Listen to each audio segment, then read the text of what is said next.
সুপ্রিয় দর্শক ভাই, এই দাদার কথা দিয়েই আপনাদের জানাই, সততা, আদর্শ, ন্যায়নিষ্ঠা আমাদের মাঝে যদি প্রতিফলিত হয় তবে তো একজন প্রকৃত মানুষ হওয়া যায়। দিয়ে কি সেই সমস্ত কাজ করা হয় যেখানেই অন্যায় হয় সেখানেই দাও যায়? কথাটা কি সত্য? অন্যায় হলেই তো দাও যায়। যায়। আচ্ছা, দাদার বাসা কোথায়? এই তো কেওড়াছড়া বাগান। এখানে আপনি এখানে কতদিন থেকে কাজ করেন? প্রায় 5 থেকে 6 বছর। 5 থেকে 6 বছর। আপনি প্রতি সপ্তাহে কত টাকা পান? বলার দরকার নেই।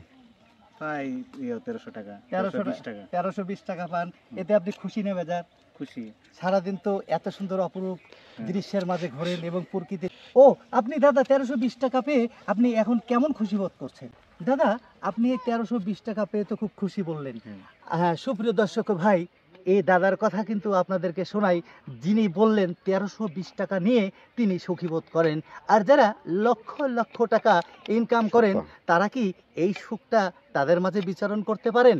দয়া করে অল্প পুঁজি যার, সুখ শান্তি তার, বেশি পিছনে ছুটবেন না, নিজেকে ধ্বংস করবেন না, কারণ অতি লোভে তাতি নষ্ট, যার কারণে সেই সমস্ত মানুষের হয় কষ্ট।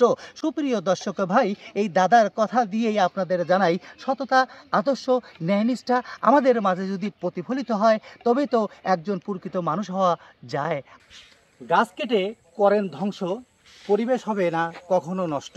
কারণ যে সমস্ত দৃশ্যপট এখন আপনারা আমার সামনে দেখছেন, পাহাড় পর্বতের উপর থেকে জঙ্গল পরিষ্কার করে বৃক্ষরোপণের পরিচর্যায় তারা লিপ্ত রয়েছেন এবং এই বৃক্ষরোপণ করেই কিন্তু আমাদের কার্বন ডাই অক্সাইড ত্যাগ করে অক্সিজেন গ্রহণ করার জন্যই কিন্তু এই দাদারা সচেষ্টা চালিয়ে যাচ্ছেন। আমরা এই দাদার সঙ্গে এবার একটু কথা বলবো। প্রিয় দর্শক, দাদা আদাব। দাদা, আমরা দেখতে পাচ্ছি এখানে সারিবদ্ধভাবে শত শত মানুষ জঙ্গল পরিষ্কার করছে। কেন? এগুলো ওই যে সেচ দেওয়ার জন্য, মানে গাছের গোড়াতে এটা সেচ দেওয়ার জন্য, গাছের গোড়ায় সেচ দেওয়ার জন্যই তারা এই জঙ্গলগুলো পরিষ্কার করছে। কারণ জঙ্গল থাকলে তো গাছ বেড়ে উঠবে না। আরেকজন দাদাকে দেখছি এখানে বসে আছে। দাদা, আপনার নাম কি? আমার নাম নিরঞ্জন। নিরঞ্জন দাদা। আচ্ছা, আপনি এই পাহাড় পর্বত এলাকায় কতদিন থেকে আছেন? আর পর্বত এলাকায় আছি আজকে আমার বয়স যত দূর তত দূর, জন্ম থেকে। এখানে আপনার বাবা মা সবাই এখানেই? আচ্ছা, আপনাকে দাদা, এই গাছগাছালিগুলো কি আপনারা, এই যে গাছটি দেখতে পাচ্ছি, এই গাছের রোপণ কি আপনারাই করেছেন? আমরাই করছি। এই গাছ কি সরকার থেকে দিয়েছে নাকি আপনাদের কোনো মালিক আছে? মালিক থেকে গাছগুলো দেওয়া হয়, তারপরে পরিষ্কার করে গাছগুলো রাখানো হয়।